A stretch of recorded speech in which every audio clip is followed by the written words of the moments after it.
একটা আলোচনা কিন্তু সবার মধ্যেই যে আমরা যুক্তরাষ্ট্রের কাছ থেকে পাল্টা শুল্ক সুবিধা পাইলাম, কিন্তু তার বিনিময়ে কি দিলাম।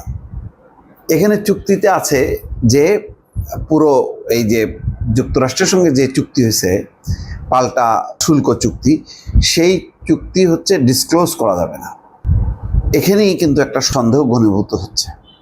এটা প্রেস সেক্রেটারি শফিকুল আলমও বলেছেন, কিন্তু বলছেন যে এটা এখানে এমন কিছু নেই যা বাংলাদেশের স্বার্থের অনুকূলে, মানে প্রতিকূলে তেমন কিছু নেই।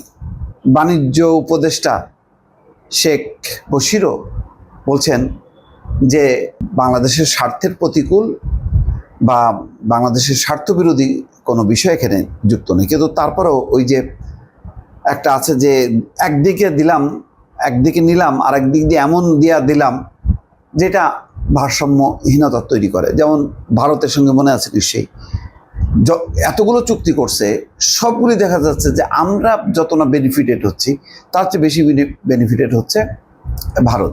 অথচ তিস্তার পানি বন্টন চুক্তি, এটা তো মানে এখন মোটামুটি এইটা আর চিন্তা করারই কোনো বিষয় নেই।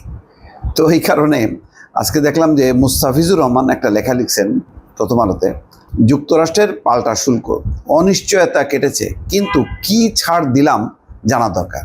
তার মানে বিশেষজ্ঞ যারা, অর্থনীতিবিদ যারা, তারাও কিন্তু জানেন না যে আসলে আমরা কি কি ছাড় দিলাম। এমনি ভার্বালি আমরা জানি যে 25টা বোয়িং বিমান আমাদেরকে কিনতে হবে।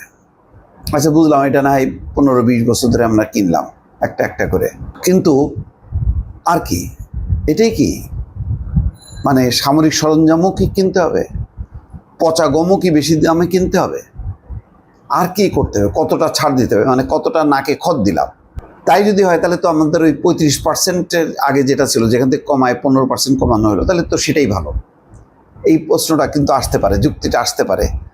এখন এই পুরো বিষয়টা খোলাসা করতে পারে একমাত্র শেখ বশিরউদ্দিন, বাণিজ্য উপদেষ্টা, আর ডক্টর খলিলুর রহমান, নিরাপত্তা উপদেষ্টা। এই দুইজনই তো মূলত আমেরিকার সঙ্গে কথাবার্তা চালাইছে। তারাই জানে যে চুক্তিতে আনডিসক্লোজড আর কি, মানে যেটা প্রকাশ করা যাবে না, অপ্রকাশিত অধ্যায়ে কি কি আছে সেটা আমাদের জানা দরকার। তা নাহলে কিন্তু আমাদের জাতীয় স্বার্থ যদি বিপন্ন হয়, তখন কিন্তু আমরা এই যে কথা আসে না, মানে ভারত তো ভারতকে দিল না, ভারতের সাথে এত দহরম মহরম এই অঞ্চলে চীনকে ঠেকানোর জন্য আমেরিকা সবসময় ভারতকে সাথে রাখে, সেই ভারতকে ছাড় দিল না যুক্তরাষ্ট্র, সেখানে বাংলাদেশকে ছাড় দিল কেন? কিসের বিনিময়? তাহলে আমরা এমন কিছু কি দিলাম যে কারণে পাইলাম? এই প্রশ্নগুলো কিন্তু এখন আসছে। এখানে মুস্তাফিজুর রহমান লিখছেন, গত কয়েক মাস ধরে দেশ জুড়ে ব্যবসায়ী, অর্থনীতিবিদ সহ সচেতন মহলে যে উদ্বেগ, উৎকণ্ঠা এবং অনিশ্চয়তা তৈরি হয়েছে সেটি কমেছে। বাংলাদেশি পণ্যে নতুন করে যে পাল্টা শুল্ক নির্ধারণ করা হয়েছে তা আমাদের প্রতিযোগী দেশগুলোর সমান বা কাছাকাছি, যদিও চীনের পাল্টা শুল্ক হার এখনও চূড়ান্ত করেননি ট্রাম্প প্রশাসন। ভারত এবং চীন কিন্তু ফাইনাল হয়নি এখনও, এটা মাথায় রাখা দরকার। তারপরও বাংলাদেশের পণ্যে পাল্টা শুল্ক কমানোর ঘোষণা অনিশ্চয়তা কাটিয়ে সংশ্লিষ্ট ব্যক্তিদের মনে কিছুটা স্বস্তি এনেছে। এতে মার্কিন বাজারে আমাদের রপ্তানি পণ্যের তুলনামূলক প্রতিযোগিতা সক্ষমতা বজায় রাখার সম্ভাবনা তৈরি হয়েছে।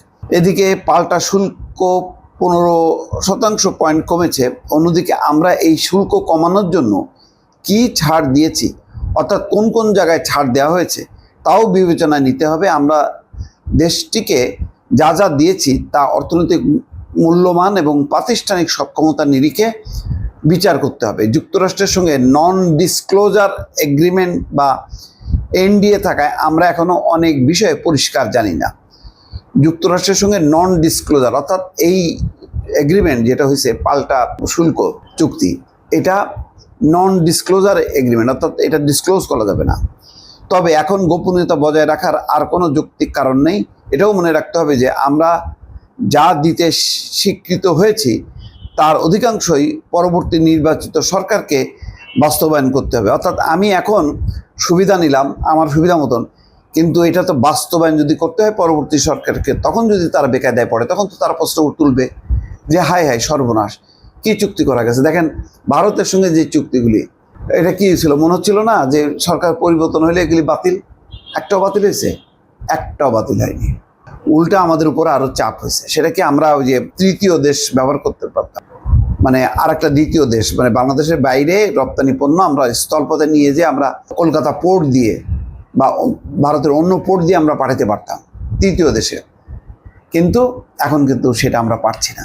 তার মানে আগের চুক্তি তো আমরা বাতিল করিনি, উল্টো আমাদের উপর আরো বোঝা চাপানো হলো। তো এই বিষয়টা গুরুত্বপূর্ণ। অর্থাৎ আমি এখন হাসতেছি, পরে যাতে এই হাসিটা মলিন না হয়ে যায়। ভালো থাকবেন। আল্লাহ হাফেজ।